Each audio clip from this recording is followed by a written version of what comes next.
Hey man, it's me, Kevin Smith, Silent Bob, and all those terrible Jay and Silent Bob type pictures, man. You're listening to Drop the Mic, the only podcast that I listen to that I'm not a part of.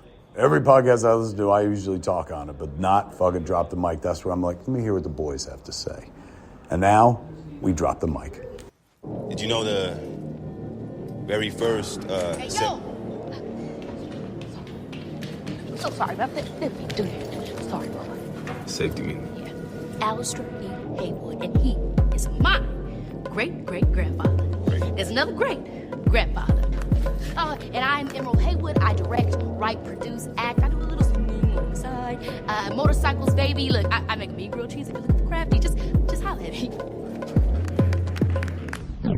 Welcome back to our humble San Diego podcast. We are your hosts, The Swan, Ryan Jimenez, and please give a warm welcome for CJ Stevenson, who's back on the show after a pretty long while. What's up, man? How are you?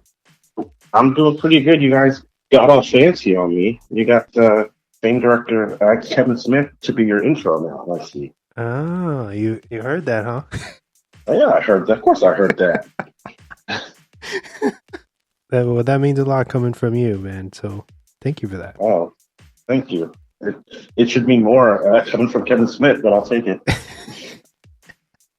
All right. So this is episode 305, A Bad Miracle, where we'll all be discussing writer-director Jordan Peele's latest effort, Nope. But before we get into the film, let's warm up all our listeners with a few of the usual intro segments, shall we? And now for a special news report. Brought to you by Drop the Mic. I don't know if you guys covered this, but Justin Roiland, the co-creator of Rick and Morty, has been gone under some heavy fire for some allegations of domestic violence. There's a pretty lengthy piece in the Hollywood Reporter that sort of dictates what his behavior was. He was allegedly trying to solicit underage girls for sexual favors. He apparently, according to this report, he had little to do with the show outside of being the voices of Rick and Morty. And by the third season, he and Dan Harmon reportedly hated working with each other. It's a pretty lengthy piece. It describes all the stuff that was going on behind the scenes that we weren't privy to. I recommend you guys reading it. It was on the Hollywood Reporter piece that is really interesting and kind of disturbing to read about his all the stuff that he did. Did you guys know about all this stuff beforehand, or? Yeah, I read that article as well. Yes, it's. I'm glad Cartoon Network did the right thing and fucking kicked that guy to the curb. He lost his deal he just had a video game come out that he lost his deal with that. He lost his deal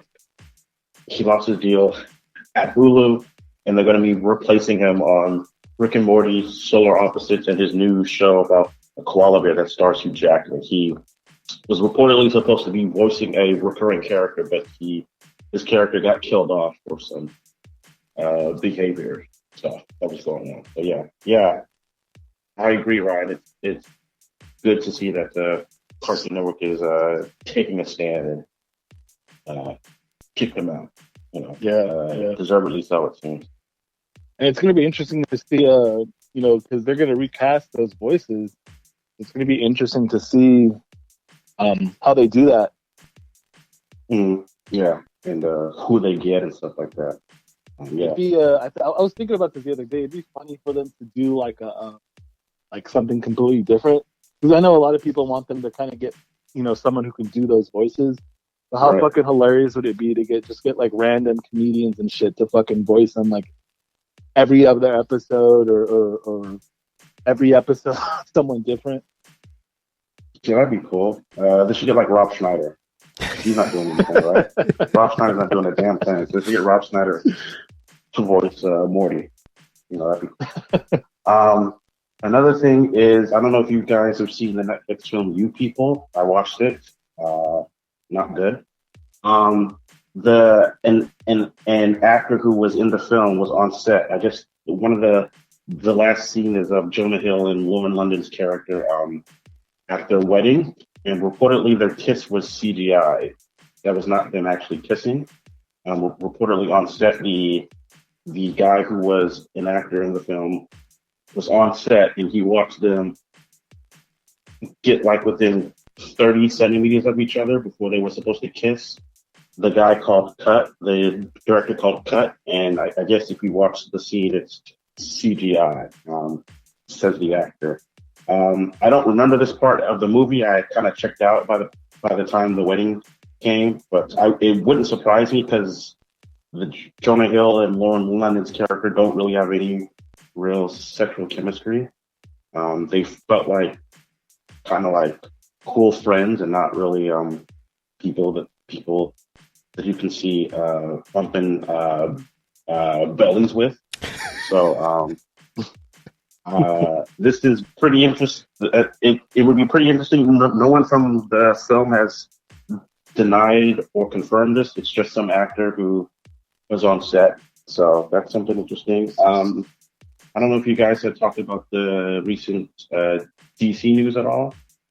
But it's just a bunch of shows that are being made. There's a new Batman movie that's not going to be Ben Affleck, and it's not going to be Robert Pattinson. There's still going to be the Robert Pattinson Batman movies, but it's going to be in its own universe. The James Gunn takeover of the DC slate with producer Peter Safran. They have mapped out 10-year plan. They have released part of the first chapter of their plan, and it includes a Supergirl movie based off of the graphic novel Supergirl World of Tomorrow, written by Tom King, who, the way that I describe Tom King is he's like the Quentin Tarantino of comic books right now. Like he's got that type of personality and style to him and stuff like that. And then after they had announced this slate, a bunch of the graphic novels that they are adapting sold out on various platforms. So it shows that the public is really interested in what DC has to say, which is, I think, a good sign for them. My last one is I don't know if you guys touched on this, there is a remake of there was a sequel of I Know What You Did Last Summer in the works, written by Jennifer Katie Robinson. She is a screenwriter of some note. She recently helped Taika Waititi write the abysmal screenplay for Thor: Love and Thunder. I don't blame her. I blame Taika Waititi because he sucks. What? Yeah. You guys don't know? Yeah. That guy's a fraud. I do not like Taika Waititi. He's a fucking fraud. But she's writing and possibly directing remake of I Know What You Did Last Summer. I Know What You Did Last Summer is a 90s horror movie that was, I believe it's the same writer of Scream, Kevin Williamson, right? Right, Wesley? Yes, that is absolutely correct. It came out after Scream, right? Yes, it was pretty much like a follow-up to Scream, yep. Yes. I think he wrote the script before Scream, but it came out after Scream and as a part of his like post-wave of sort of like redefining what horror was for that generation. So I don't have the most steep nostalgia for I Know What You Did Last Summer. I think I may have seen it once. But it's a part of this wave of like 90s nostalgia. They're getting desperate when they have announced a sequel to Twister is being made by the guy who directed Minari, and I'm not making that up. That's how Hollywood is right now. That we're gonna take this guy that made this beautiful, quiet film about his family and the experience of being new in some foreign country, and we're gonna make him do a film about people who chase storms. And, that's just what so it's all fun, but I guess we can look forward to a remake, to a sequel that nobody asked for. It's all right. Let me piggyback off of that real quick, because that was one of my only bits of news.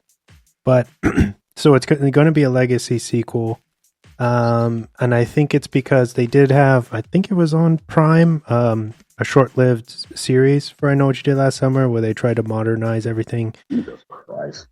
And yeah, obviously it didn't pan out because it's already canceled.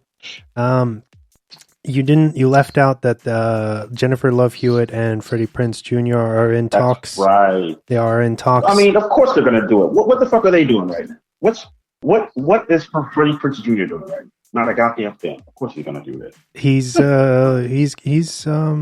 He's involved in the wrestling world. No, Ryan? He is. He's Sure. trying to get his own wrestling promotion going, where the actors he wants the actors actually in the Screen Actors Guild and the unions. Okay, well, that's a nice little fight for him to fight. We're all good. Oh, okay, this is my question. Do you think this announcement has anything to do with the Scream Legacy sequel to the Legacy sequel that came before being so well received that they were like, I don't know, what else? Well, from what I read, somebody pitched a really good premise to bring this franchise back, and the thing that I have is, so we got I Know What You Did Last Summer, we got I Still Know What You Did Last Summer, and then they released a straight to DVD kind of one-off third installment that was supposed to be an end to the trilogy, but we got like this kind of bootleg version that was called I'll Always Know What You Did. So I feel like the fans were kind of cheated out of that, and I think that was released back in 2006 if I'm not mistaken. So we never really got the closing piece to that puzzle. So it makes sense that they would do this, and there's no doubt in my mind that it is because they're riding the trend of Scream and Halloween and soon to be a Nightmare on Elm Street and Jason and all these people coming back. So it makes sense that they would try to bring this back. I just hope that it's done with like authentically, I guess, to the people who enjoyed at least the first one. So long as they don't call it the same title as the first movie, which these legacy sequels have been doing, and it pisses me off. I don't know why. I don't know why the last Scream remake isn't just called Scream. Or is it Scream 5? I don't know why it's not just called Scream 5. I don't understand that.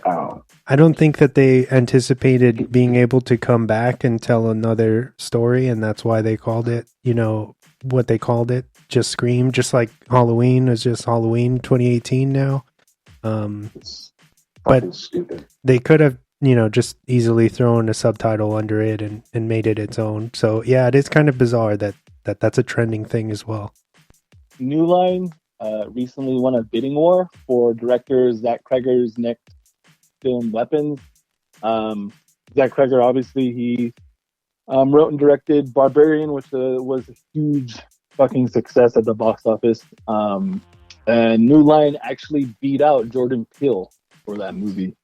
So Monkey Paw wanted it. Yeah. Yes.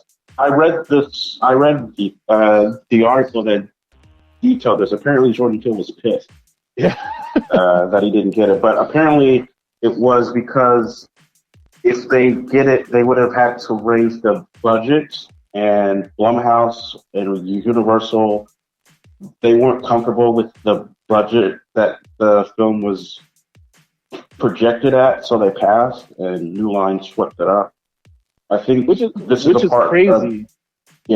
Which is pretty crazy. But I think this is New Line trying to make Zach Cregger their Jason Blum, basically, because I know he's also think I read somewhere that he's also setting up a production company at New Line, and he's already have another film that he's going to produce, or it's either a film or a TV show that he's going to produce. So they're trying to make him their new Jason Bourne. But good on him. The crazy thing about Barbarian is Barbarian was supposed to be released on Hulu, and it was not supposed to go to theaters. That was just a film that was just supposed to go to Hulu, and the studio that released it thought that they would just take a chance, and they marketed it really, really well, and they did an old school marketing campaign for horror movies, which is basically like, we're not going to tell you what this movie's about, but this is some fucked up shit. And that was basically the marketing. And it worked. And the film was a huge hit, and it's probably the most successful horror film of that year. I have a shameful thing to admit, and that I still have not seen this movie. So, so yeah. Yeah, dude, it's crazy. Good for him though, and I know, a lot of extra cash in his pockets now. A lot of extra cash. Yeah. Moving forward, I know it's something we talked about a couple episodes ago, but it was new. It was news broke, that Matthew Lillard was going to be in the Five Nights at Freddy's movie for Blumhouse. It was just announced that he's actually signed a 3-picture deal with Blumhouse and Universal for that Five Nights at Freddy's franchise, which is crazy that they're going to make 3 movies. We're just fucking screwed, man. That's what it is. We're just fucking screwed. But to be honest, dude, I don't know anything about the video game. I talked about it before, but my godson is like super into those video games, and it kind of like brought him into that realm of liking horror stuff. So I'm stoked for like the little kids who get to see this shit, and it kind of maybe we get some young kid in that theater, and he becomes the next Jordan Peele. I don't know, but it's cool for Matthew Lillard as well. Well, who knows, Wes? We might be seeing Matthew Lillard on the big screen in a month or two. Yeah, you never know now, right? Let's see what else do I got. So Blind Spotting was just announced. Its second season. It's set to premiere on April 14th on Starz. If you haven't already seen the movie and the TV show, they are both still streaming on Starz. Please, please, please go and watch that movie and series because they are both fucking superb. Can I just say something that depresses me about that movie? The director of that movie, I don't know his name off the top of my head, but he has been hired to do a remake of Disney's Robin Hood. So, that's the state of movies that we're in. Where this guy comes on the screen and he makes a really cool, highly, really inventive movie about gentrification and race relations, and the mouse sees that movie and it's like, come remake Robin Hood. So, Didn't we already get some kind of like Robin Hood reboot with Jamie Foxx, right? Yes, but this is the animated Robin Hood movie where it's the talking fox. Oh, that's what he's remaking. Oh, okay. Yes. Okay. Yeah, that's what he's remaking. So I mean, I'm all about Don't try to defend this, Ryan. Look it. He's a brown. Don't try to be optimistic about this. I'm going to defend them to get the. Don't try to be optimistic a little about bigger. this. He also did Raya and the Last Dragon for Disney, so I'm pretty sure that's why he's back. We all remember that movie, right? Oh wait, no, we don't. Because the king went. I was so mad. I was so excited for that movie, and I watched that movie, and I'm like, this is the most boring. I could have watched the last episode. I don't know. You thought X was boring, so I question your taste in terms, CJ. It is boring. I'll just you know what? I'll just go watch a 70s horror film. Thanks, Ty West. Ooh, I like 70s horror films. Let me do this. I can just watch a 70s horror movie. The fuck? Leave me alone. Go away, Ty West. Go away. Man. This is a perfect leeway into my last bit of news, which I think that CJ is going to find. He's going to find it good that I'm reporting on this. So, Knock at the Cabin debuted at number 1 at the box office with a little over 14 million in its debut. It's a little low for an M. Night Shyamalan movie. I think all his movies have debuted at number 1. Excuse me. But you know what I'm about to say. It finally dethroned that live action piece of shit Fern Gully remake. Avatar. You get the fuck off the mic.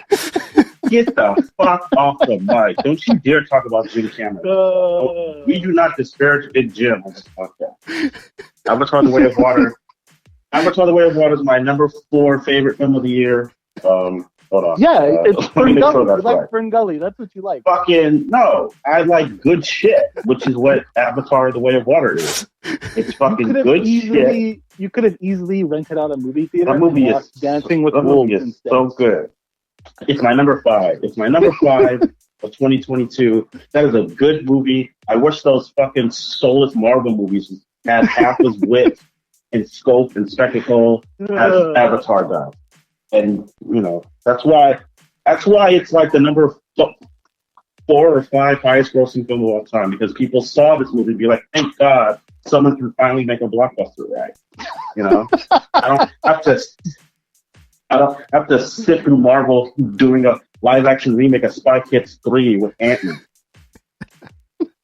and take its visual cues from Spy Kids 3 with its hero that nobody gives a shit about. Let me ask you a real question, CJ. I'm like being real, like, this is, I want to open something up a little bit, CJ. Okay. Sure. Okay. Did you like Titanic? I do like Titanic, yes. Okay. And you obviously like the first Avatar, and you like this second Avatar. I like this second one more, yes. You like the second one more, okay. Yeah. So, I will tell you this: if you take away Aliens and you take away Terminator, what else does this man have? Just Avatar, right? And Titanic. He has Avatar. He has Titanic. The Abyss. He has The Abyss. Mm-hmm. He still has a cool career, but that's like saying if you take away Jaws and Jurassic Park, would it still be okay? He still has a fucking banger career. And actually, you can probably take away Aliens from him because Ridley Scott gave him that, right? I'm not going to get into a debate about this. You're trying to lead the way. Your Honor, this guy is leading the witness. And I object. I have come on this podcast to talk about Nope, and he is trying to get me to fall into a trap and disparage Big Jim. You're just mad that he did it again. That's all you're just mad that he did it again. I'm not mad because I didn't see it. Dethroned that god-awful Spider-Man No Way Home that nobody talks about anymore because we all realized that was a god-awful movie. And we were all clapping like seals because Tobey Maguire was in it. That's it. On a serious note, I am glad that it seems like Shyamalan has came back. It seems like the public has kind of not, if not fully embraced him, they are willing to give him the benefit of the doubt now, you know? Oh, yeah. I feel like after Lady in the Water, and especially after the last Airbender, he was like a mockery. And then he comes out with the Visit. But I feel like most notably, Split was the thing that kind of like brought him back. Mm-hmm. And say what you will about Glass, which is a movie that I really like and defend. I think it's crazy that he got to do that movie and that he got to do exactly what he wanted with that movie, and that the audiences went to go see it. Like, I think that movie made like $200 million. So I think it's cool that, you know, who was once crowned as like the next Spielberg has now shed the burden of that and just gets to tell the cool stories that that he wants. So I'm excited. It's good that I look forward to seeing Knock at the Cabin soon. It's also good that because of all of that, like you said, like that's the reason why he has to finance all his movies, and he bets on himself all the time. And he wins because his movies have been making, even Old. I think Old, he did it for like 10 million, and it made like almost 100 million. And so that was kind of like during the second wave of the pandemic, like, and people still went out to see it. It's kind of like when Christopher Nolan's last movie, Tenet, came out, like during the height of the pandemic, and that movie almost made $400 million. You know, like it just shows you how big of a draw these guys are. Oh yeah. Still, even under the most dire circumstances. I wanted to talk about AMC and their little stunt. Fuck this shit. They're trying to stupid shit. Yeah, trying to raise up prices for the good seats in all the houses. I think that they're already overpriced, so I think it's kind of a big slap in the face for people, for the middle class. It's kind of like saying fuck you, and that's why I tend to go to other chains unless AMC is playing something exclusively. Like an example would be The Whale. I had to go see it at AMC because only AMC had it at that time. But them doing this, especially with them just getting out of the bankruptcy thing, and it just seems very, very far-fetched and kind of a weird direction to go. Do you guys have any thoughts on this? I know CJ does, obviously. I have thoughts, but I'm going to save my rant. Ryan, please go ahead, because that's probably going to take a while. No, dude, I think you hit the nail on you hit it right on the head of the nail, dude. Like, what they're doing is fucking really shitty for that middle class, and a lot of these AMC movie theaters are in areas where people tend to not have money, so that's where they go, right? Thank you. Thank you.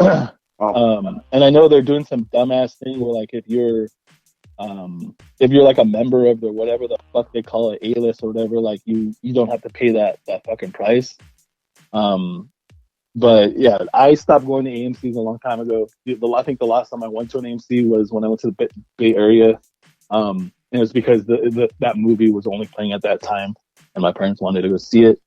But yeah, don't fucking give your money to companies like that, especially doing things as shitty as that. So full disclosure, I am a member of the subscription to this theater. So you can take what I say to a grain of salt, but I have been really mad at I guess I'll call it the film Twitter elitists who are sort of masturbating over the theatrical experience. And who have like held it in such high regard and have claimed that it is the only way to see movies, and like movies are more magical when you see it in a packed theater with like kids running around in theaters that don't properly light their bulbs, and shitty overpriced snacks with stale popcorn and shitty seats and stuff like this. And this just sort of like what the AMC theaters is doing is driving me nuts. So in 2016, there was a directors roundtable with Ridley Scott, Quentin Tarantino, Danny Boyle, and some other people, and they were talking about how they feel like the movie industry at that point is basically fucked. And one of the things that Quentin Tarantino has said, one of the only things that he has said that I fully agree with him on, is that this medium, film, movies, in its inception was a working class man's art form. This wasn't meant to be some sort of prestigious thing that you go to. It was supposed to be a small communal experience that started out as propaganda for the war, and that ended up becoming escapism. And he was saying back then in 2016 that we have priced out the target demographic. Little did he know that the mega corporations like AMC would be doing this. This is why people don't go to movie theaters anymore. Like, this is why. Because theater chains, they are hyped up by critics and directors who can afford to go to see movies because they live in metropolitan areas like Los Angeles, like New York, like Seattle, like Chicago, like Austin, that can afford to have these quote unquote great theatrical experiences. But, you know, for someone that lives in like Salt Lake City or Kansas or like in the middle of America or like even here in fucking San Diego, like not a lot of people can afford to go to the movies because it's expensive. You know, tickets at your local AMC run like as much as like $15 for a regular theater ticket, and then on top of that, to charge an extra $5 or $7 for, you know, preferred seating as a way to drive people to get your subscription is really gross. And it pisses me off that still these fucking people on film Twitter will like rave about how, oh, I saw, you know, the Northman in theaters and it, you know, was the only way you can see it. No, like you can see, like I've watched the Northman, you know, on my, you know, 50-inch TV and still had as good of a time as I did when I saw it in the theater. Like most of my favorite movies, like Jurassic Park and Seven, I've seen at home when I was like 10 years old on a box TV, and it gave me as much of a thrill. You do not have to spend your hard-earned money to see theatrical experience just because it's been held up as this like religious experience. And this thing that the theater's doing with AMC is just more is to me feeling the fire on why streaming has become such a huge thing, because, you know,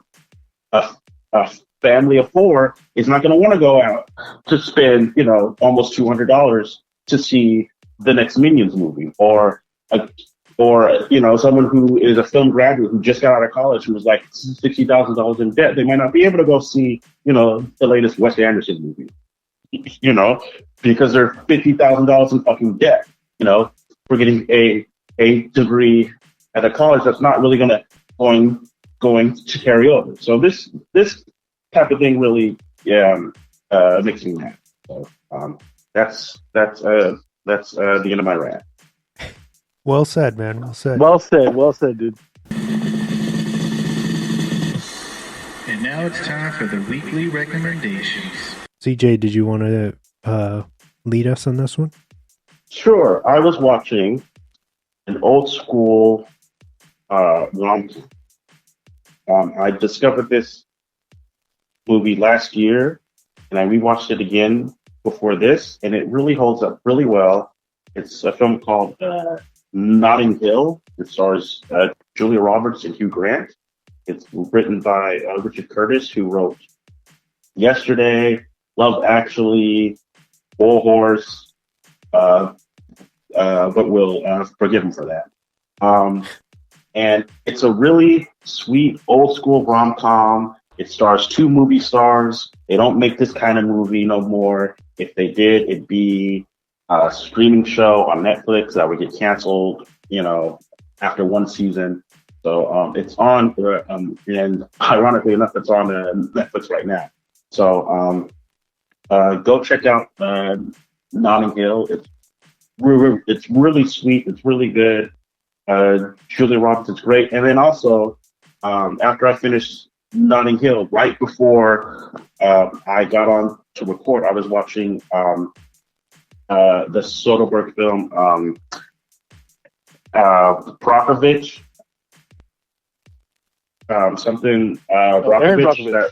Yes. I was watching that movie, and that's again, like that movie. I looked it up. That movie made $258 million at the box office, which would not happen. And it got Julia Roberts her first and only Oscar.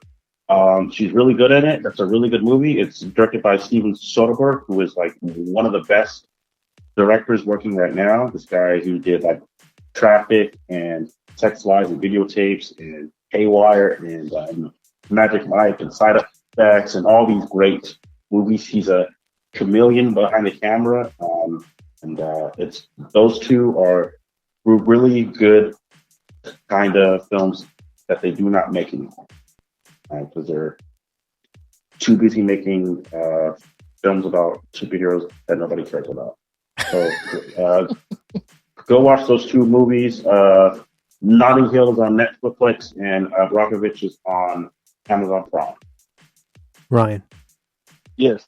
So I got a good amount of rec, and they're all different types of media. But I'm going to start off with a game I've been playing for a couple weeks now, since it released on Game Pass. It's called Hi-Fi Rush for Xbox and PC. It's a rhythm-based action game developed by Tango Games. It's like, if I can put it, it's like if the art from Jet Set Radio had a baby with like the humor and music from Scott Pilgrim vs. the World. It's super easy to pick up, and like if you're like a casual video game player, it's easy to learn as well, like the mechanics and everything. I've just been having a blast playing it, and it's cool because it features music from Nine Inch Nails, the Black Keys, the Prodigy, the Joy Formidable, and Juan. So if rhythm type games are your thing, check it out. It's fucking awesome. And it's free on the Game Pass if you have the Game Pass for Xbox. And then I've been playing Dead Space for PS5, the remake, obviously, of the original. It's done so goddamn well. It's just as scary as the original. It might be a little bit more scary, honestly, with the updated graphics and the sound. But yeah, pick those up if you can, or if you have the Game Pass on Xbox, play Hi-Fi Rush because they fucking rule. I don't know if you guys have played any of them or heard of them. I've heard of the Dead Space. I've heard of the Dead Space remake purely because I saw something online that said John Carpenter was like raving about the game. It was going, by the way, if anybody cares, I'll still direct a Dead Space movie. I believe like during the early 2000s or whenever the first game came out. He was like, I would do a Dead Space movie at the drop of a hat. And he's still like saying, I will still, do a Dead Space movie if anybody lets me. Which is cool because that game, the first one especially is very much inspired by John Carpenter's films, especially like The Thing is probably like the most influential on that game. So it's cool that they're remaking these games for newer, gamers and stuff like that, and because some of these games don't translate on these newer consoles, so it makes more sense to remake them. Like the remake of God of War launched this new franchise that has now made God of War like probably the most prestigious game of the last few years. So yeah. Mm-hmm. Yeah. Check it out if that's your thing. Horror, survival horror. Definitely. I will say that it's unsettling the whole time. Like I cannot fucking be at peace for 5 minutes while playing that fucking game. Check those ones out. My next rec is a movie we were just talking about, Knock at the Cabin. Obviously directed by M. Night Shyamalan, starring Dave Bautista, Rupert Grint, Abby Quinn, Jonathan Groff, Ben Aldridge, Kristen Cue, and Nikki Amuka Bird. I liked it a lot. I think I liked it more than the last couple of his movies. It's just like a super solid fucking thriller that does its job. The entire cast is fucking great. Like everyone, even Rupert Grint, he does a really good job. But Dave Bautista is the fucking standout. Like, he just is fucking doing his thing, and it's awesome and refreshing to see him do these types of roles. And hopefully, this opens the doors for different types of movies or more types of serious movies like this that he can do because he's definitely he definitely has it. Yeah, go check that out if you're able to. Wes, have you seen it yet? No, I haven't. That's the one that's on my list. And CJ, you said you haven't seen it, right? No, I have not seen it yet. I might go later on this week, maybe, if I'm feeling Sure. a little bit better. And then I went to go see 2 weeks ago. I went to go see Infinity Pool, directed by Brandon Cronenberg, starring Mia Goth and Alexander Skarsgård. I thought it was good. Obviously, I thought Possessor, his first flick, was better. Excuse me, but it was still enjoyable. Yeah, definitely check that out if you can. And then a movie that has kind of taken the horror genre that's seen by storm, Skinamarink. I didn't get to see it in theaters. I saw it on Shudder. Written, directed by Kyle Edward Bell. It's an indie lo-fi horror flick. I enjoyed it a lot. It's definitely not for everyone, and I can see why. If you turn it off within the first 10 minutes, I can definitely see why, because it's not everyone's cup of tea. But the visuals and sounds are fucking great, and it's great at just making you fear what you don't understand and can't see. I know, Wes, I think you've seen it. Have you heard about it, CJ, or have you seen it? I have heard about it. A buddy of mine was raving about it on Facebook to me, so and it's getting pretty good reviews on Letterboxd. So I might check it out. I believe I have to re-up my Shudder account. I don't think I resubscribed this month, so that'll give me a reason to. Yeah, definitely just go into it with a very open mind because it's different. Okay. I got a couple more. I watched and finished all 3 episodes of Killing County on Hulu. It's from Colin Kaepernick's production company. It's about the Kern County and the Bakersfield PD. It's streaming right now on Hulu. It's only 3 episodes. I highly, highly, highly suggest you fucking watch this show because it's good. And the way it's done is good. And the stories of these people that were murdered by those police departments need to be told. And it's a tough watch, but if you're down, I definitely check that out. I don't know if you guys have checked it out. No, I haven't even heard about it until now. I'll definitely check it out. You said that's on Hulu? Yeah, it's streaming right now. It's 3 episodes. I think they're about an hour long. But yeah, definitely check that one out. And then for my last rec, I started reading Killers of the Flower Moon by David. Goddamn right. It's about the murders in the Osage Native American tribes during the 1920s. Yeah, I'm about 100 pages in, and I can't put it down. If you like true crime, it's definitely a must read. And if you don't know, it's being made into a movie. It's been kind of pushed back here and there, but supposedly it's coming out at the end of the summer or early summer of this year. Scorsese's doing it, fucking starring Leonardo DiCaprio, Brendan Fraser, Lily Gladstone, Robert De Niro, and Jesse fucking Plemons. So cannot wait for that shit. But yeah, definitely check it out if you like crime. I have this week. What about you, Wes? What do you got for us? This week I just have 2 that really stood out.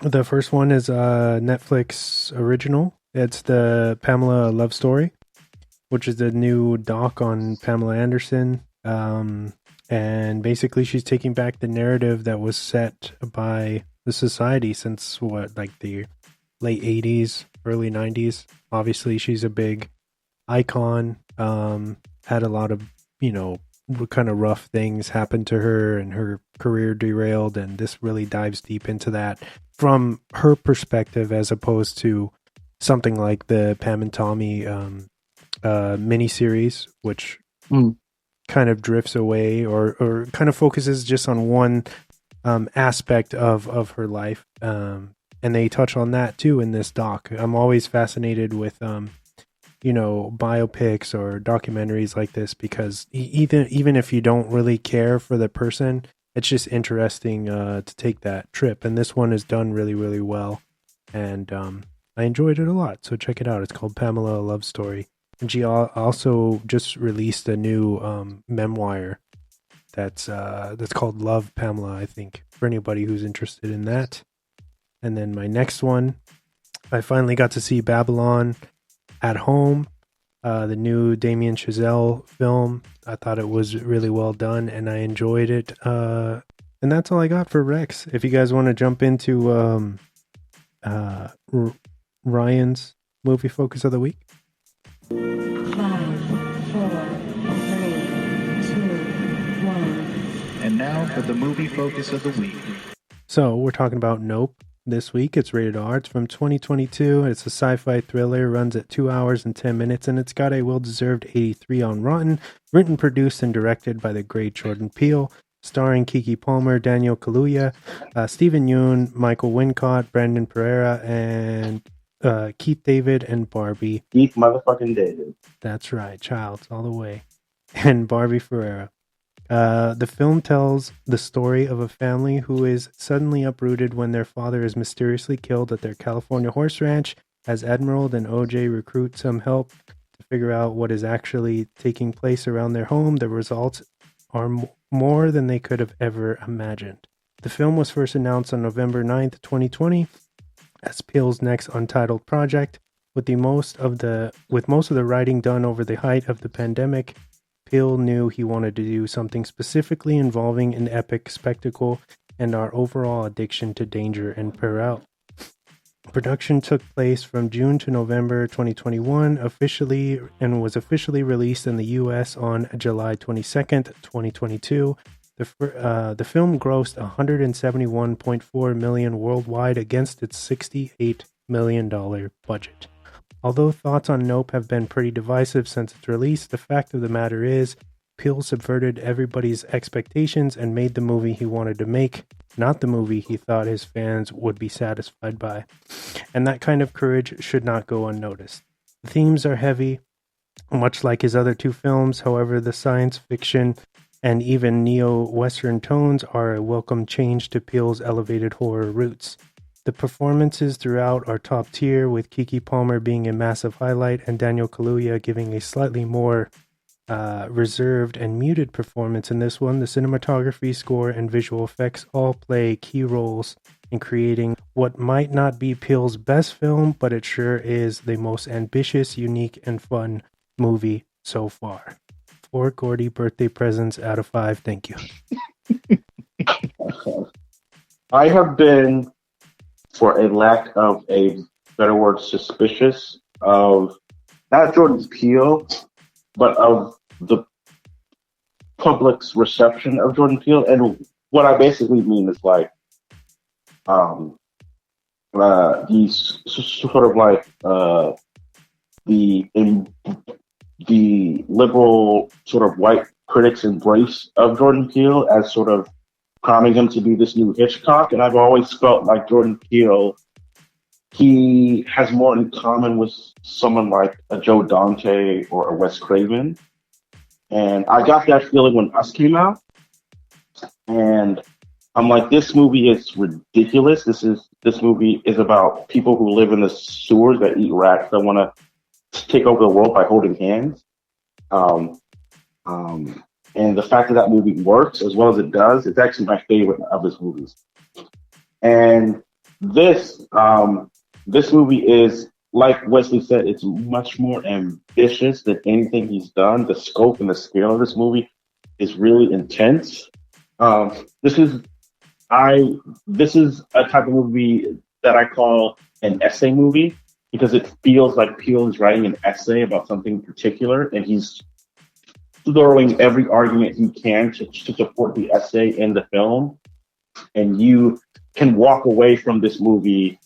It's also a film. It's also a type of film that I call a bong hit movie, which is that, say you have like a high roommate that's like really into movies, and once your roommate hits the bong, and starts talking about, like the Matrix or something like that. Like they go into this soliloquy about what the movie's actually about. And Nope seems like the type of movie that your high roommate post bonket would be like, dude, like there's some shit in that movie that like will blow your mind. And like that's the type of movie that Peele makes. Like he makes movies that are layers upon layers. And he has said that he wrote this movie during the pandemic when I'm sure as many of us, he was on Twitter scrolling through people lamenting the fact that the theatrical experience was gone.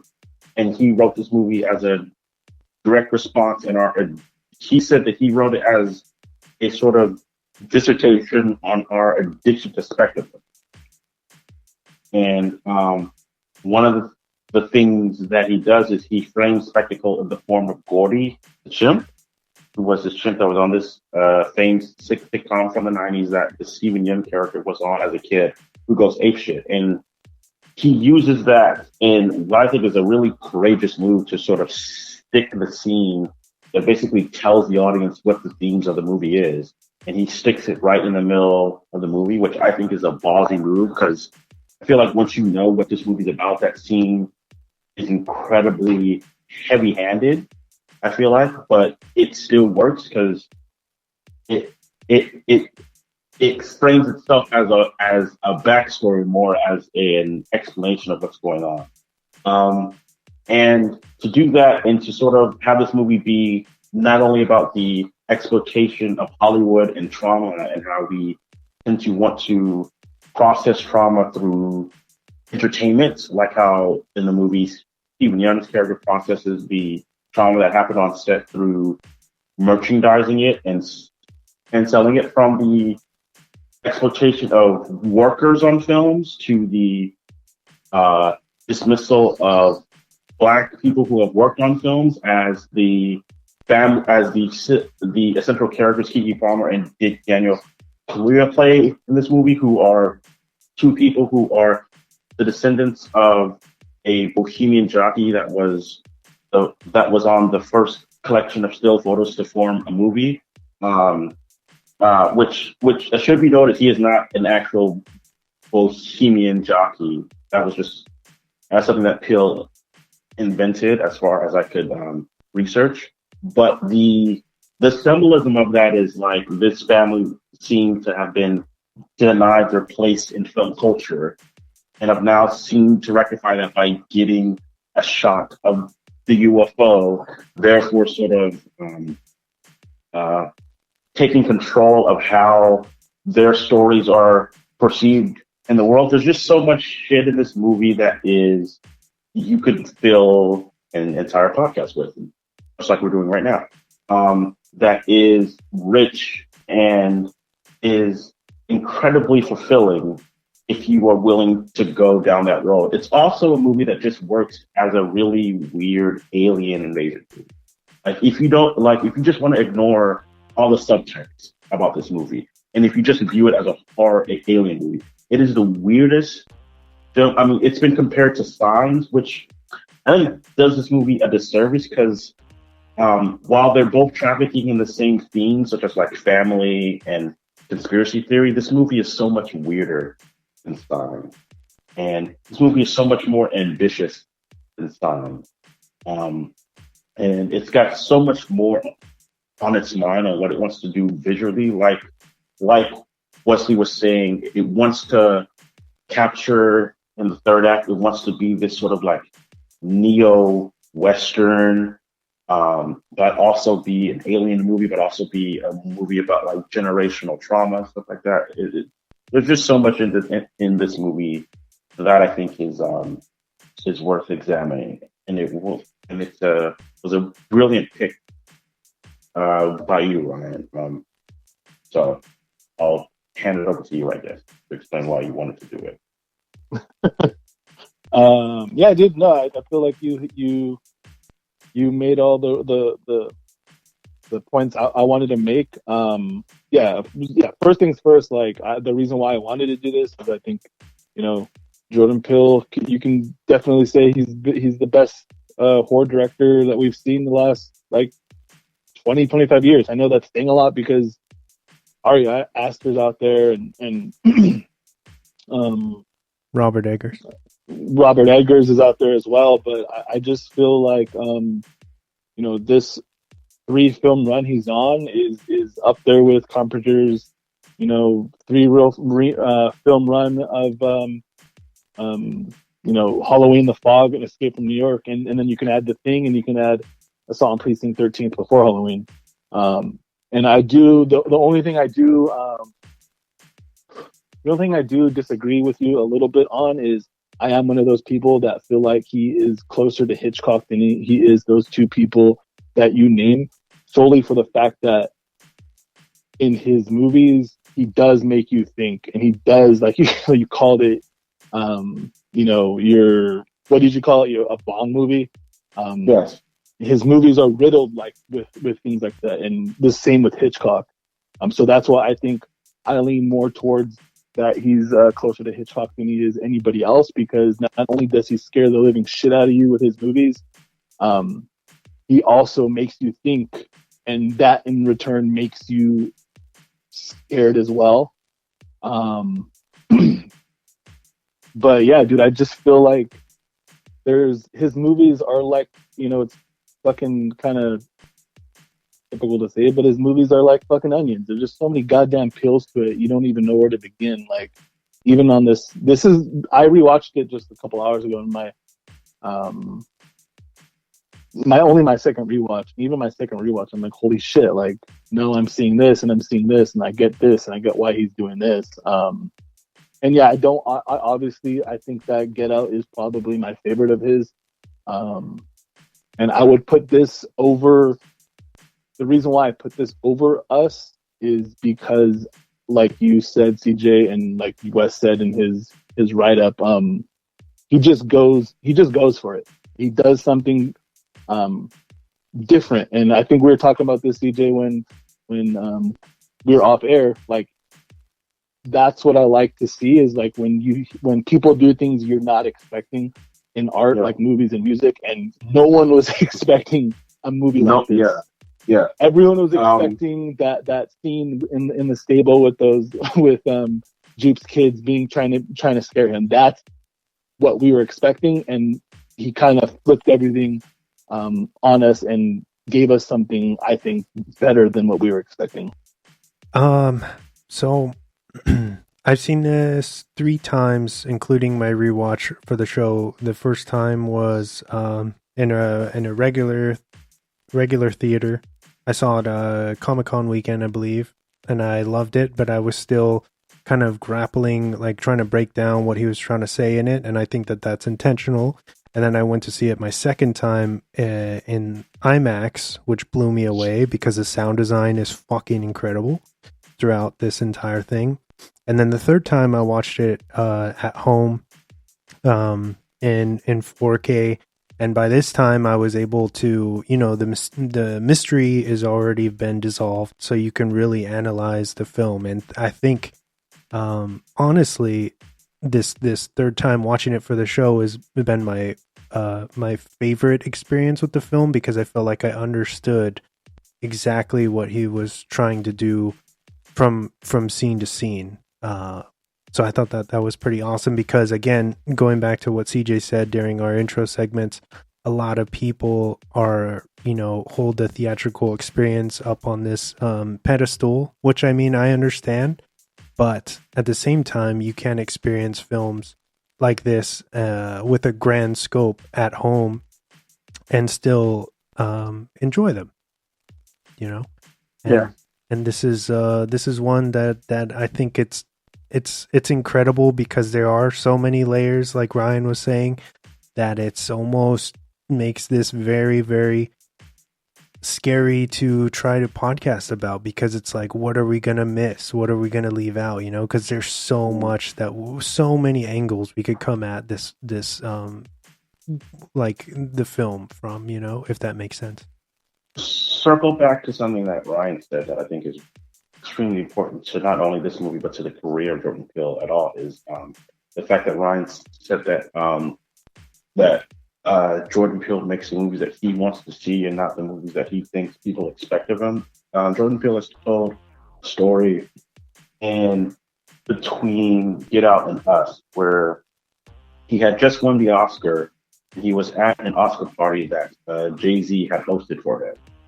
And because they kind of all knew that he might have won, and even if he didn't, they just wanted to celebrate the movie anyway. And he and Jay-Z were sort of had sort of went off to their own part of the party and were talking, and Jordan Peele was sort of like basically kind of in a panic mode with Jay-Z and explaining to him how like he feels immense pressure for his next movie and he doesn't know if he could live up to all this stuff. And Jay-Z was like, "What do you mean?" And he's like, I just, the first film out the gate, I won the Academy Award, and it was like this big hit, and like everybody's saying that I'm the new voice of the generation. I just don't know if I could, live up to that hype. And Jay-Z was like, "No, but you already did that." And Peele was like, "No, but like my next movie has to be as big as the first one, and it's got to be as impactful." And Jay-Z's like, "No, like you already did that." And what Jay-Z was telling him is like, you've already made the film that every filmmaker wants to make. Like you've already climbed the highest mountaintop. Now you get to do whatever the fuck you want.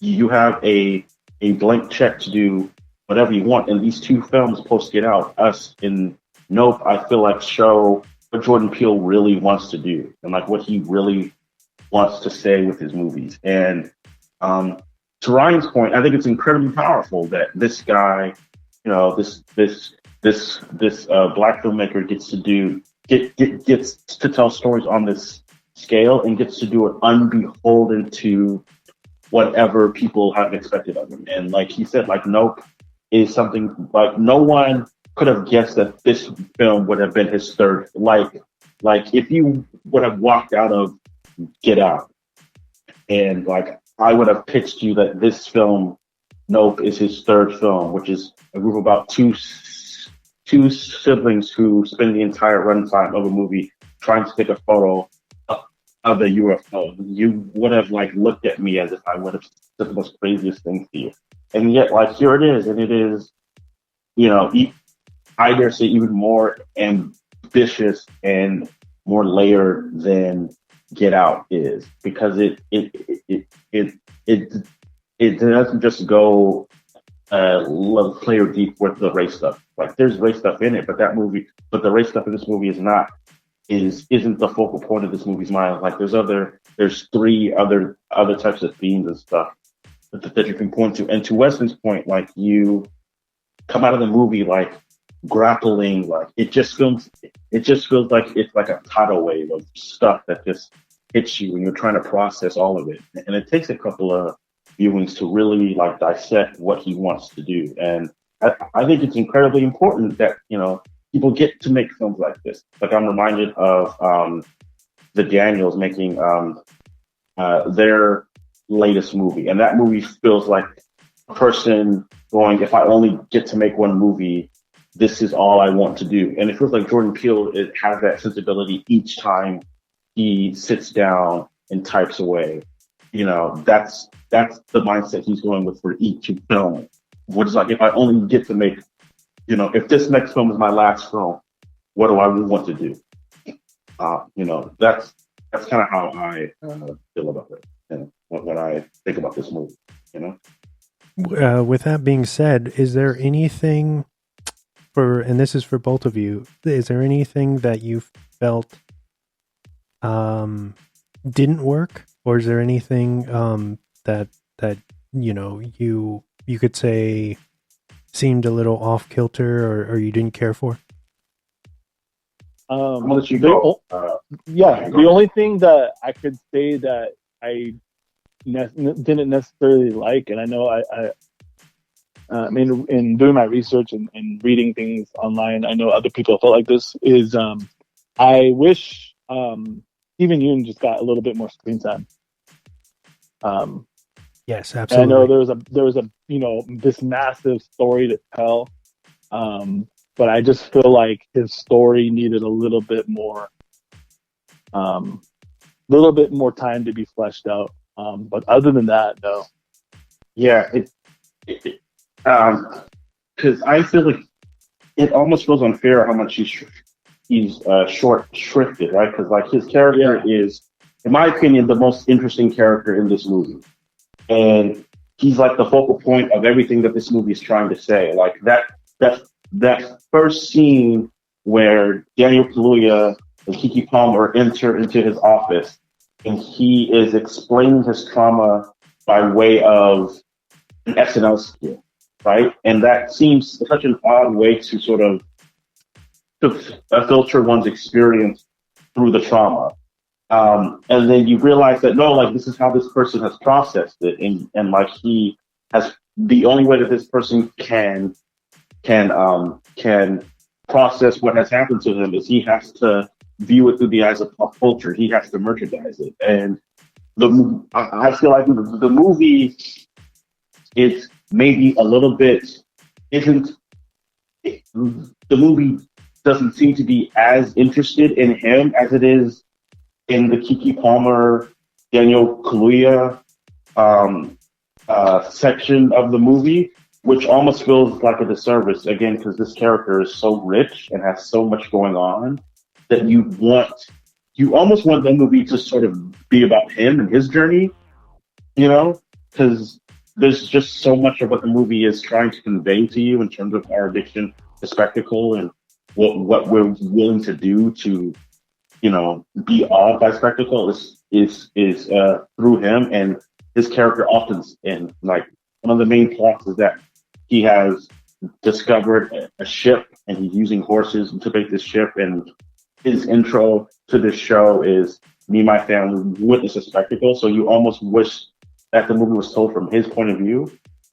But yeah, I agree that I kind of feel like he's a little bit short-shifted in the way that his character's journey ends feels a little bit anticlimactic. Mm-hmm. But maybe that's the point. Maybe that's the point that Jordan Peele's trying to make, is that there was only one way for this guy's journey to end, which is, I guess, a spoiler for him to die.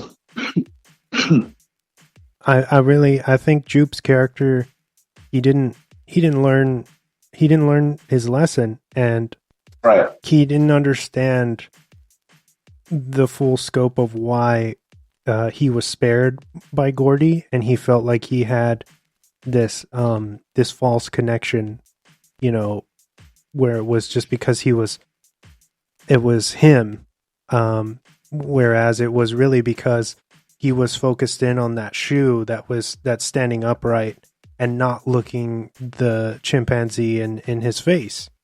So, you know, the chimp wasn't threatened by him, and then when it comes over and they do the fist bump, there's a veil in between them. So he still, Jupe doesn't ever really look him in his eyes. And I feel like Jupe, like processing everything, he just processed it differently than he should have. And when he grew into this, you know, into maturity, he wanted to capitalize on it. And then when it comes to the jean jacket monster, he's like still trying to think he can kind of control this big entity, you know, the way that he thought he could with Gordy, and it doesn't work out for him, obviously, and he is viciously digested.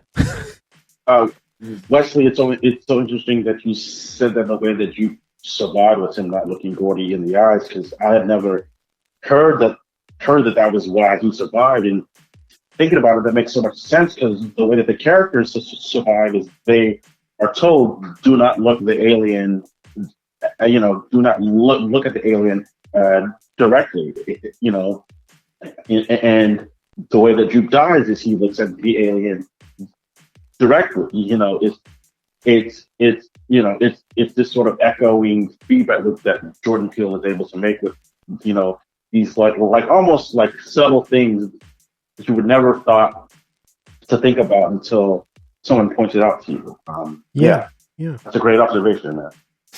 Yeah, basically, the bigger picture I think that Peele is trying to say with that is you're never going to be able to fully domesticate a wild animal. And in this case, he's referring to, like this unknown monster as well. That's where Gordy comes in. There's a lot of, not with critics per se, but with people that I've spoke to personally, as they're like, why is the Gordy thing in this film? It does not fit. It doesn't make any sense. There's no connection. And that's the connection, is Jupe's character and his failure to understand, that you can't control things or try to profit off of them. So it just boils down to arrogance and greed, Mm. It's apt too, because Jordan Peele said that two of the films that inspired him to write this movie were the original King Kong movie and Jurassic Park. In both of those movies, there's a character, and I on Facebook have made the parallel that Jupe is basically Dr. Hammond in Jurassic Park, and that they're both showing, right? And they both are trying to sell you on this miraculous thing that happened. Like in Jurassic Park, the miraculous thing is that, like, I brought dinosaurs back, and this is something from your childhood that you've always dreamed about and you were taught about, but it seemed mythic and it seemed so far away, and I brought it back for your amusement and for our amusement and for us to gaze at these wonders. And then it turns on them and it just becomes this bloodiest thing. And even still in the movie, later on, when Hammond and Laura Dern's character are sitting eating ice cream, he's still like, no, like, I think I learned my lesson and I think I can control it this time.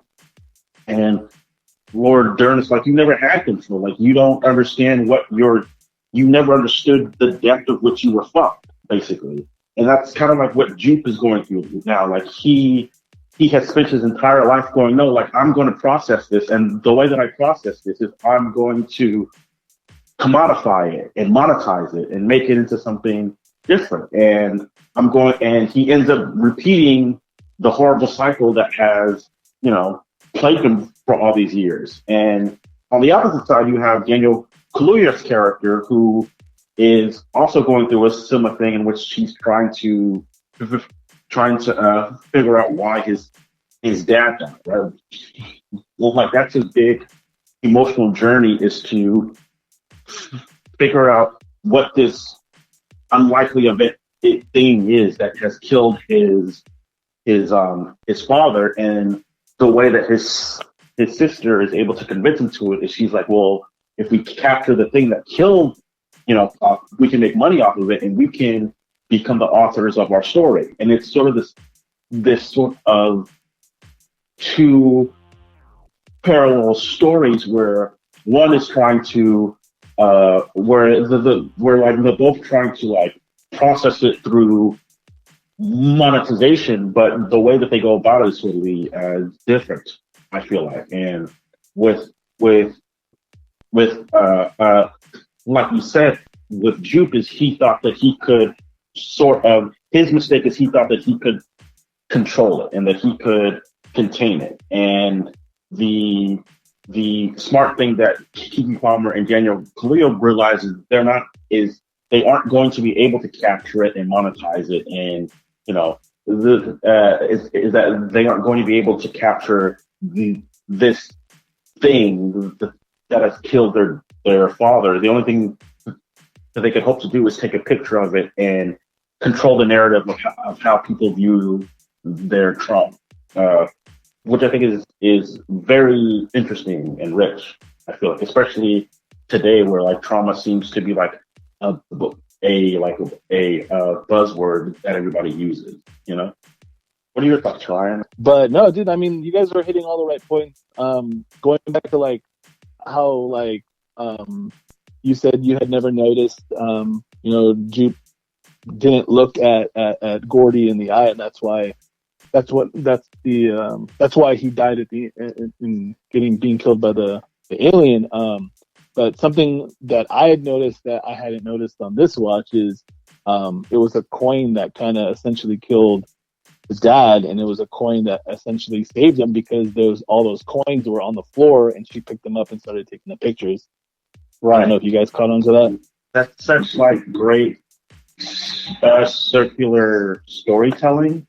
Yeah. And like it's like subtle shit like that you don't get. You know what I mean? Like you don't get that stuff on the first watch, but you know, talking about it and doing like deep dives, as I'm sure we all did, just sort of untangle. Like it's that type of stuff that makes you appreciate this movie even more.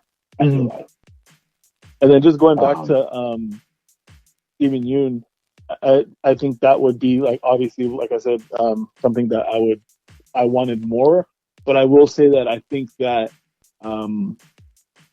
he, other than Kiki, I think he was my favorite character by far because of the story and what Jordan Peele's trying to say about trauma, especially knowing that, you know, he did write it during the pandemic.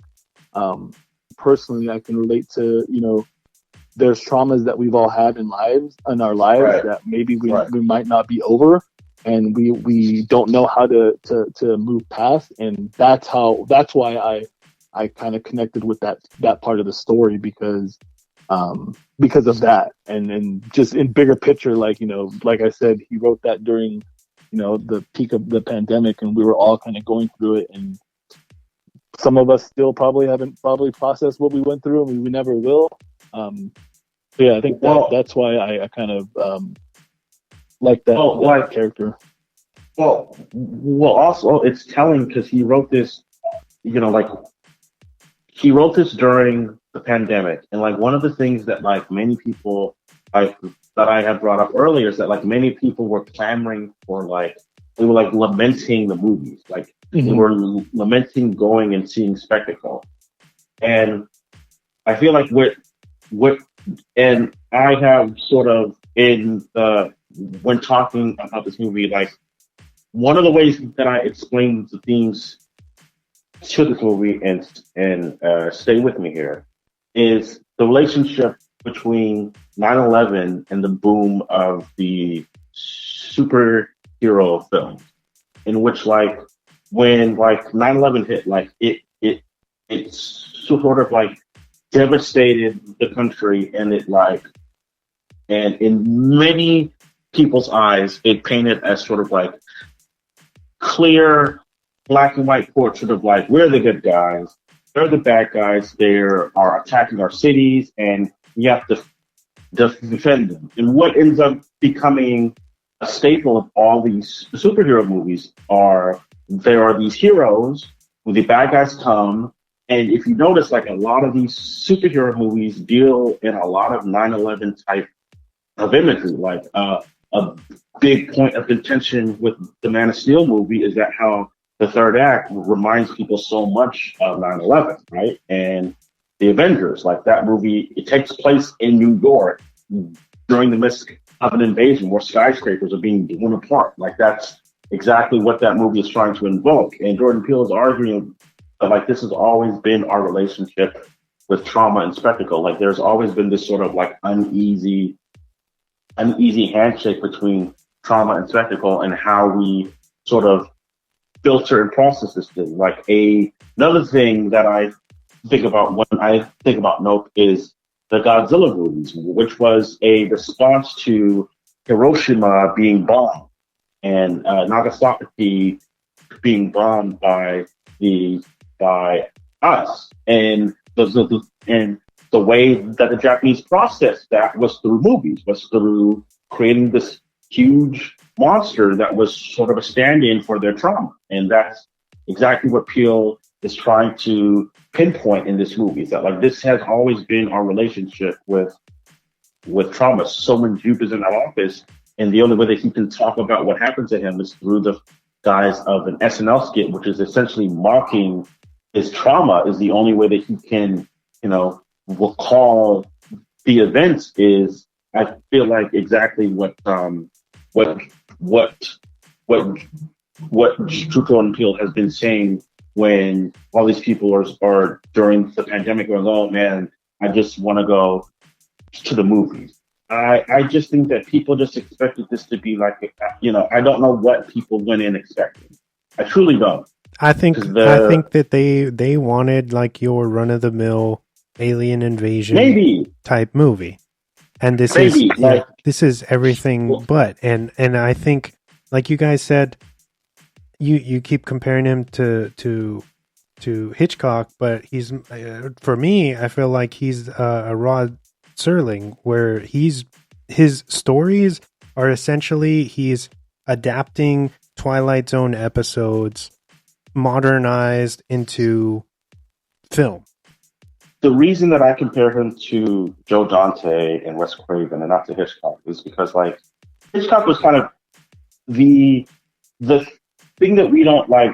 We remember Hitchcock for being this sort of like cerebral guy, like if you watch like Strangers on the Train, which is like my favorite Hitchcock movie. There's so much cerebralness in it, but like Hitchcock at the time was thought of like how Christopher Nolan is now. Like he was thought of as a populist popcorn director. Like people weren't really walking out of Hitchcock movies dissecting them. Like they were just going like, oh, this is the guy that makes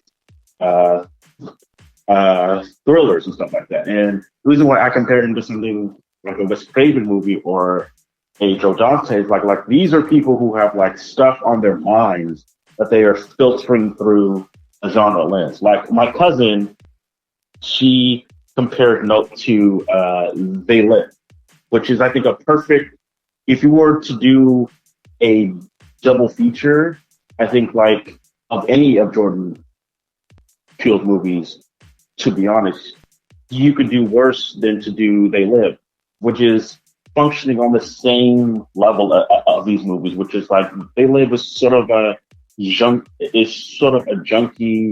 kind of schlocky sci-fi movie that is really about the consumerism and the over oppressive threat of the government and communism and like the rich versus the poor and how the rich profit over the poor. And it's like all this stuff is baked into They Live that like you wouldn't get on the first like two viewings. Like your first viewing of They Live, you go, oh, this is sort of a sort of like schlocky B film version of Invasion of the Body Snatchers. And then like the more you watch it, the more you realize like what this movie is talking about. And I feel the same about like Wes Craven movies, like The People Under the Stairs, which is sort of about the weird relationship between race and suburbia, or Joe Dante in Gremlins, which is sort of this sort of rebuke of like Christmas time consumerism and how it like tears families apart and stuff like that. What about George A. Romero and Night of the Living Dead then? Right. Like the same type of thing. Like that. Like those guys to me feel more of a piece with Jordan Peele. And this isn't to say that he's not like Hitchcock, because I think he was working on as big of a canvas as Hitchcock. But I think like modern interpretations of Hitchcock sort of forget what he was viewed as at the time. Like Hitchcock was viewed as a time as like a popcorn director. Like at the time when he was making like stuff like North by Northwest and like Psycho, like Hitchcock was sort of dismissed as this guy who only makes like really robust thrillers and that's it. And it's only later when like the like French New Wave happened that like directors like Jean Godard were like going like, no, like this guy's actually like talking about like Freudian science and stuff like that. And I think it's great that we are living in a time where someone like Jordan Peele exists, because he's operating at this space where like, like you can either enjoy his films as just an alien invasion film, or you can like spend the time to sort of like dissect what these movies are about. And like each of his movies are about something that is beneath the surface and that is getting at something that is like really cool. And like that's what attracted us to something like Get Out, right? Like Get Out on its face was sort of this like kind of, you know, like if you take the premise of Get Out, it feels like a Key and Peele sketch. Like it feels like a comedy sketch of Key and Peele that these guys just never made, and Peele always kept, you know, within his back pocket and like expanded. And you know, the more you dig into that movie, the more you like realize that like this film is like a sort of rebuke on the sort of liberal embracing of like the Black experience is what that movie's about. And like Us is a really interesting parallel on like Eat the Rich. Like it's sort of rebuking privileged people in a very interesting way. And this is sort of combating what seems to be the buzzword of this era, which is like trauma. And like, you know, or a film that we all like the original Texas Chainsaw movie, right? Like that is a horror film that like came on the scene and like redefined horror. But most people don't know that horror, that horror film was based on real events. Like that was a thing that has like actually happened to people, you know, like maybe like 10 years before. And it's based on this guy like Ed Gein who had done a similar thing. And the fact that, you know, Tobe Hooper was able to take that story and turn it into spectacle is exactly what Peele is getting at here. Which is, I think, an incredibly smart way to approach an alien, a quote unquote alien invasion movie. And to Ryan's point, is like the last thing that anybody would expect him to do, you know? What do you guys, I noticed CJ kind of dodged me, but so you guys don't agree about the Twilight Zone comparison at all? No fans of Twilight Zone on this show? No. I do agree with the Twilight Zone. I mean, my only knock against it was that he did his Twilight Zone and it didn't work. So like that would be my only knock against it, is that he tried to redo Twilight Zone and that show did not get as best received as one had hoped. Like that was one of his first projects out the gate was I'm going to lean into the Rod Serling comparisons and just do my own Twilight Zone, and it got mixed reviews.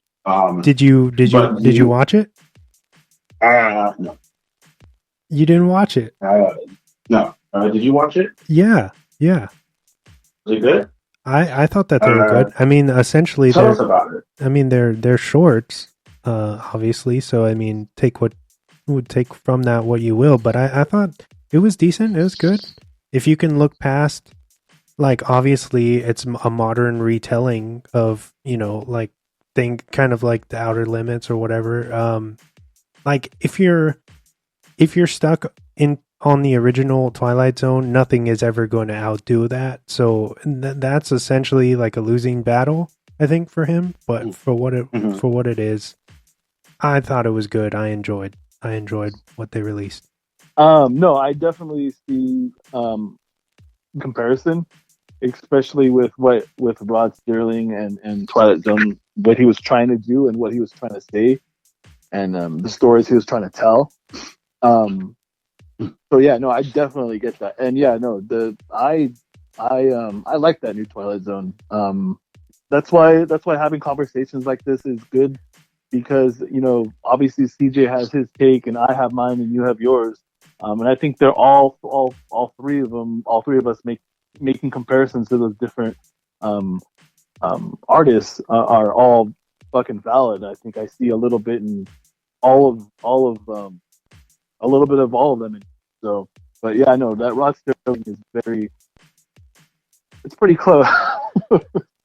and obviously he thinks the same, because he you know, what Ryan just said, like, supports your take, Wesley, on him being the modern Serling, because like what Ryan just said, like, he wouldn't have remade Twilight Zone if he didn't think of himself as a modern day Rod Serling. Like, you know what I mean? Like, if someone had brought that up to him, he probably would have been like, no, but he probably has thought out of it. Yeah, you know, I kind of am like a modern day Rod Serling. I should remake Twilight. You know what I mean? Or Twilight Zone, not the horrible films about vampires and werewolves that my cousin apparently liked. My thing to you, CJ, is I would say sit down and pick, maybe it doesn't matter which, but pick a random episode from the new Twilight Zone and just check out Jordan Peele doing his narration thing, because I thought he's fucking brilliant in that. He sold me from the very first episode, like how like his mannerisms and everything. Just check it out. I will watch it. But do you guys think that Jordan Peele is living up to his potential when you saw Get Out? Or do you think he has used the Get Out cachet to sort of rebuke whatever potential we have held on him? Because I feel like with critics and with audiences, like he's been shut out of the Oscars since Get Out. So like the Oscars have clearly kind of abandoned him. And it seems like his movies are becoming more and more split between critics and the audiences. It seems like, especially with this one, critics were more split than they are since. And when I went to get my haircut at a barbershop, and this movie came up, like nobody could agree on whether or not the film was good or not. Like, you know, you had like one person who was like passionately saying how bad it was, and you had another person who was passionately defending it. Do you think this guy, post Get Out, has lived up to his potential, essentially? Or like, do you even think that like that's a fair question to ask? Because like so far, he's like 3 movies in, and we are already, you know, like as a contingent of the internet is going, he's the new M. Night Shyamalan, and that he's going to crash and burn, or he's, you know, the greatest horror guy to ever come on the scene. What do you guys think? I definitely think that he's living up to the hype.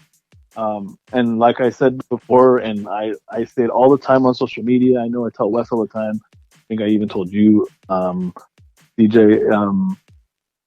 I absolutely 100% love when they go off the rails. Like when artists go off the rails, even when music, if a band changes their style, even if I don't necessarily like that album that they changed their style on, I still fucking love the fact that they went a different route and are doing new things.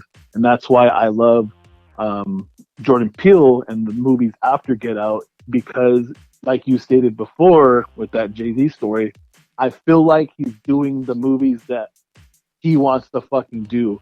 And that's what you want out of an artist. You want them to continue to grow. You don't want them to continue to do the same thing. Yeah, if that director, if that band, they're going to continue to make that same thing, obviously they're going to have fans.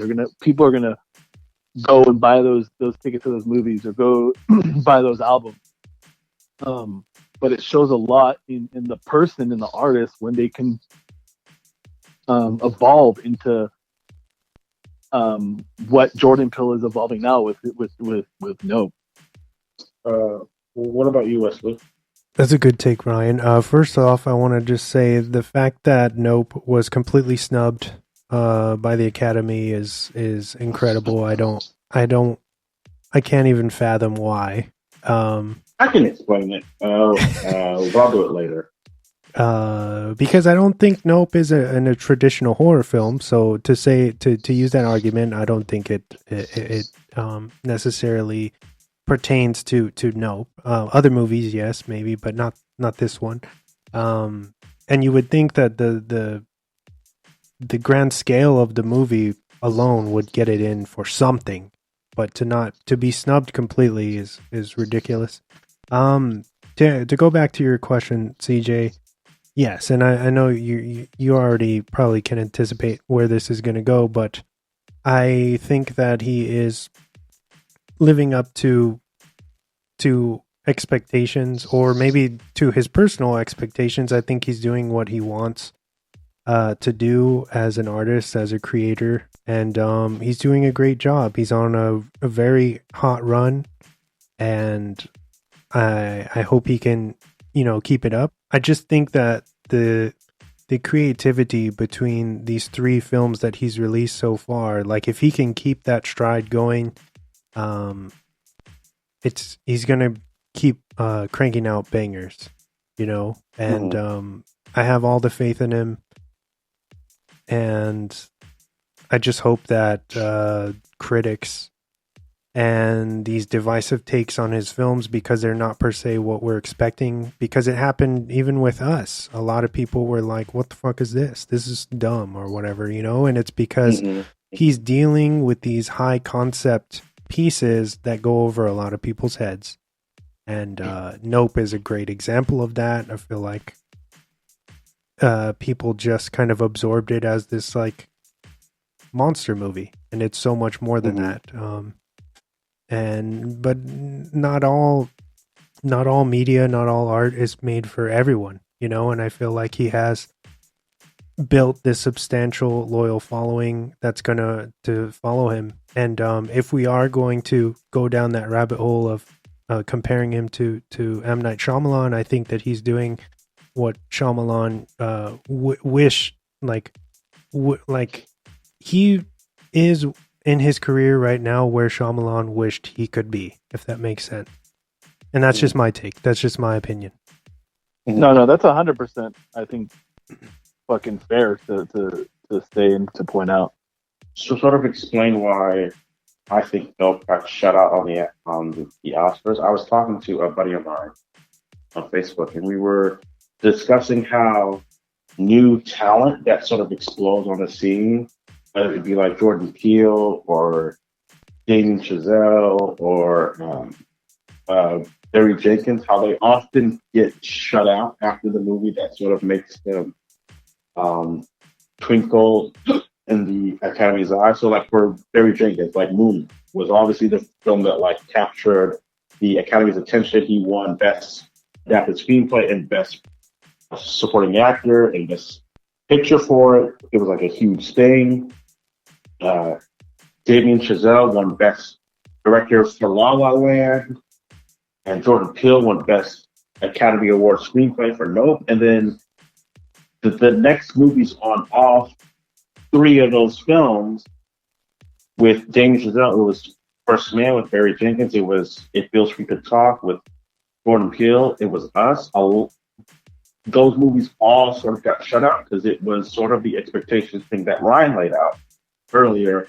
And the film is in the podcast is that like these institutions and the audience members and the critics have very specific expectations on what they want from their directors. I am remembered of John Singleton talking about how post Boys in the Hood, like everybody expected him to be the Boys in the Hood guy, to make similar films like Boys in the Hood.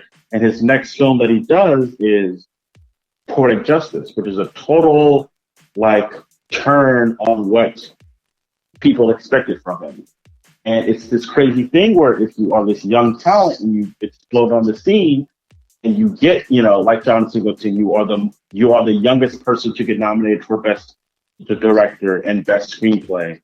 Like you have all this weight of expectations on you, and your instinct is to pivot, like with you know, and some people like Quentin Tarantino with Pulp Fiction, who wins the Oscar and who immediately pivots the other way to Jackie Brown, and it does not work out, and you reverse course back to where you're comfortable with, and you just make that your career, or you do what Jordan Peele has been doing. And he's like, okay, you did not embrace me when I made Us. Well, okay, I'm just going to keep making movies that I want to see, and if you invite me to your club, that's fine. But if not, I'm still going to make movies that I want to see. And I worry about like people like the Daniels with their latest film, and like if the film that they make after Everything Everywhere is going to be shut out by the Academy again and by critics, because it's going to be like, well, this isn't what I expected you to make. You know, like when you mess with people's expectations, they feel, you know, a sense of hurt. And to Ryan's point, like I think that's sort of the key to unlocking Peele, is he feels he doesn't feel burdened by other people's expectations. And to answer my own question, I don't know if he's lived up to the hype that we have put on him, but he is doing what he wants to do, and I think that is infinitely more interesting than whatever expectations we have put on him post Get Out. I don't think that anybody walking out of Get Out expected him to make Us and Nope next.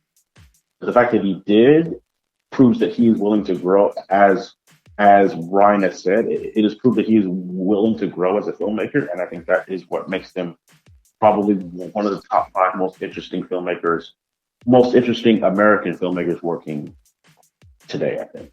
Right next to Denis Villeneuve, CJ? Why'd you have to do that? We were all having a good time, and you have to bring up that fucking hat. Denis Villeneuve, get the fuck out of here. Making these slow ass speaking pills. You know what my take on Dune is?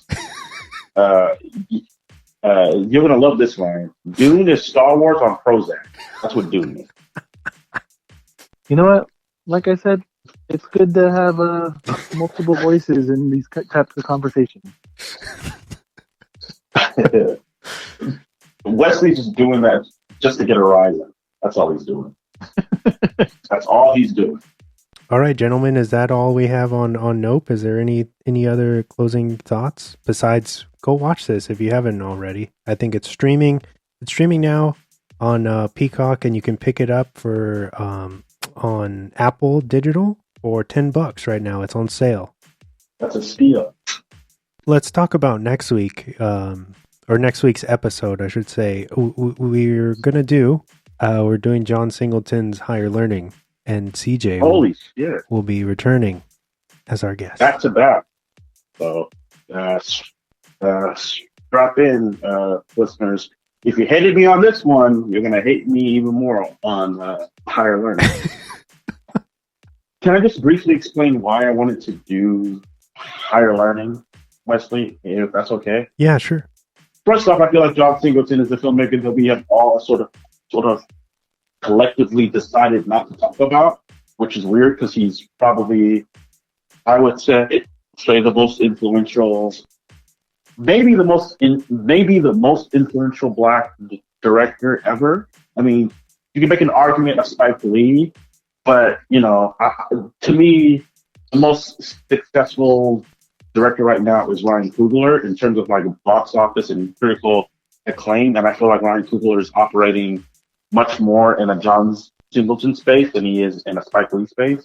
And Higher Learning is a film that I don't think anybody, if you know it, you have, like, I was talking to my cousin about that movie, and he actively hates that movie. He's like, oh, it's so on the nose, and it just, and that movie has its defenders. I'm one of them, and I feel like that movie is touched on by how relevant it is. We will go through it when we talk about it next week. But that movie is highly relevant in what it's trying to say. And I just feel like it's a spotlight from a director that we have kind of forgotten about. A director who in the 90s was heralded as a voice of a generation. And his voice began to fade because he fell prey to something that Jordan Peele has kind of also fallen prey to, which is the expectations of what we expect you to make. Like post Boys in the Hood, people expect him to keep making films like Boys in the Hood, and he just kept, and John Singleton just kept denying them that expectation, and none more so than I think Higher Learning. So I'm excited to talk about it with you two next week. Like I said, it's a film of his that nobody brings up. Like, nobody realizes that he made this film. So I'm interested to see how many of your listeners go out and seek it. It's on Amazon Prime right now if you want to watch it and preview for the show. Nice. That's a good little teaser for next week, man. I appreciate that. All right, you two. This was a lot of fun. As always, thank you for making time for the show. This was an incredible conversation. I know on our best of, me and Chris did talk a little bit about Nope, but it was awesome to kind of expand on those thoughts with you too. I think this was very we did it justice, in my opinion, tonight. So I thank you both for that. As per usual, for all our listeners out there, if you're just stumbling upon this podcast, we run out of San Diego, California. We are called the Drop the Mic Podcast, and we are available on all major podcast platforms, including Luminary, Spotify, Apple Podcasts, Spreaker, Stitcher, Sods, YouTube. If it plays a podcast, we're on it. So check us out. Give us a 5-star rating, a little nice review if you have a couple extra seconds. That all matters and keeps us going. And on top of that, they are endorsed by Kevin Smith, the god to you nerds. So, So until next week, this is the Swan, Ryan Jimenez, and CJ Stevenson signing off, saying good fight and good night. Yeah, you fuckers. Yeah. Oh, I'm sorry. Who are you? Nobody. You don't look like a nobody to me. We're doing a camera test for a Verizon commercial, so I'm gonna need you to clear the road. This whole valley comes up as blurry on Google Maps. Now you're really tucked away back here.